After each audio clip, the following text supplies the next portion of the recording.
So how does this happen? I want to give a case study of something that we had to do on behalf of a client and really talk not just theoretically but very tactically about how you can change the public's opinion about a disease state.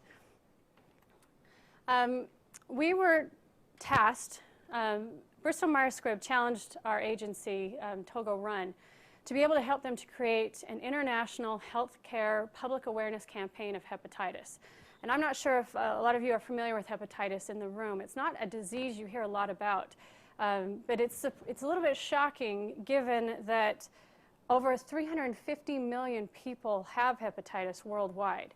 That is an enormous number, 350 million, and only 30% of them know it. That becomes very significant in certain areas of the world where that number is even higher, the percentage of those who are infected. People who actually got hepatitis from their parents even when they were born and didn't realize it, people who got it from the barber shop, from an unclean razor. So it's not only dangerous behaviors that put a person at risk, it's often behaviors that they aren't even aware of made them at risk. And so Bristol Myers Squibb was looking for a way to do an educational campaign that would motivate the public to go and get tested and if appropriate, get treatment and start to take this disease that could be just ravaging their liver and help them to put a stop to it and actually start to put their life back on track so that they would not eventually die of the disease. And so using competitive research, Togo Run, we implemented a disease education program, and we had to implement it throughout Europe and Middle East and Africa. And we knew strategically that really put a challenge for us, because the reasons that a person in London were at risk for hepatitis would be very different from the reasons that a person in Turkey or the Middle East were at risk for hepatitis.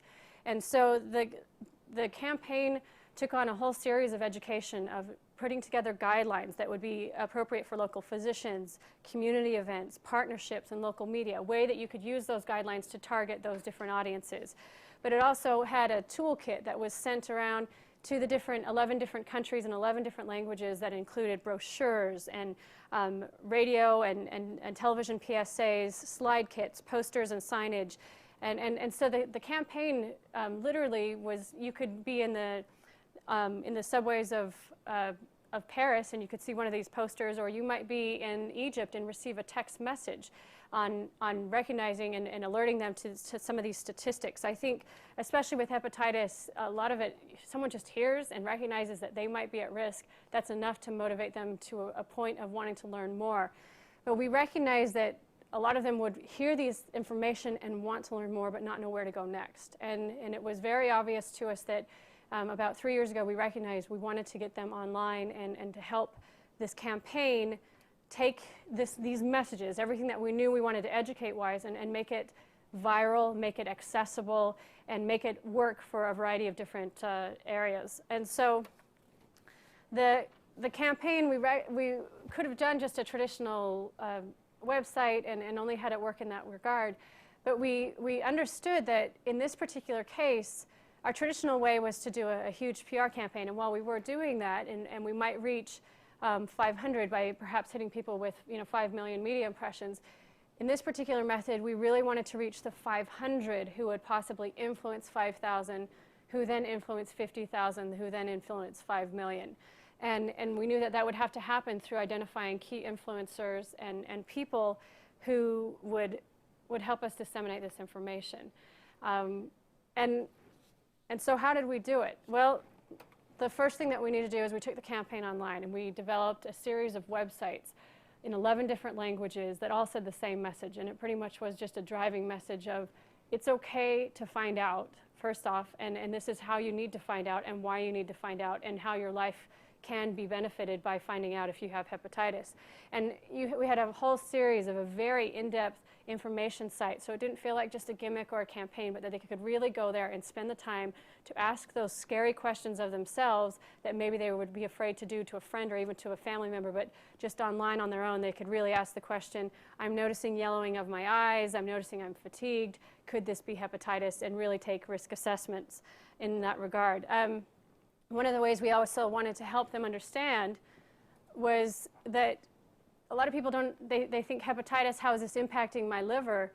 but they don't really get the impact. It's just a liver. It's not something they see on a daily basis. And so we actually created flash animated pieces that showed orange degrading in the same way next to a liver as it was degrading, so they could really catch a glimpse of understanding what's going on inside of their body and why they are feeling sick, and what the danger is of waiting too long. In a variety of different areas, we wanted to take the campaign to a level where they would be able to tailor it to their region. And for example, in Italy, they decided they were going to drive a camper all around Italy and have people get tested and get information with the camper. And so here was an offline component that we wanted to promote on an online level. And so we created a flash animated piece on their website where somebody could look to see where the camper was that day and find out how to go and get tested themselves. And then naturally we needed to broadcast this out through Facebook and Twitter, and they used their Facebook page to let people know when the camper was coming to their region and how they could get tested, along with those messages reminding them of the importance of testing. And in another area, we look to, and is there a way for me to, here we go. Now, I'm going to warn you right off the bat that sometimes videos in the United States are a little bit more shocking than they are in other regions. So this is a video that they wanted to use in Spain to help people recognize the importance of risky behaviors that might be putting them at risk for hepatitis. And this was a YouTube campaign.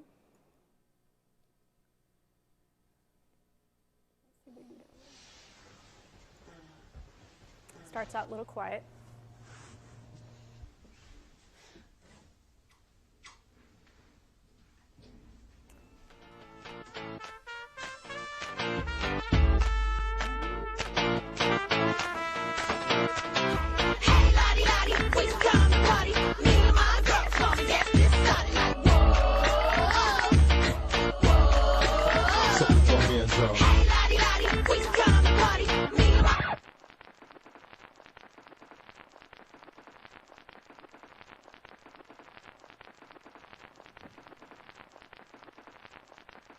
In Spain, approximately 450,000 people have hepatitis and do not know it.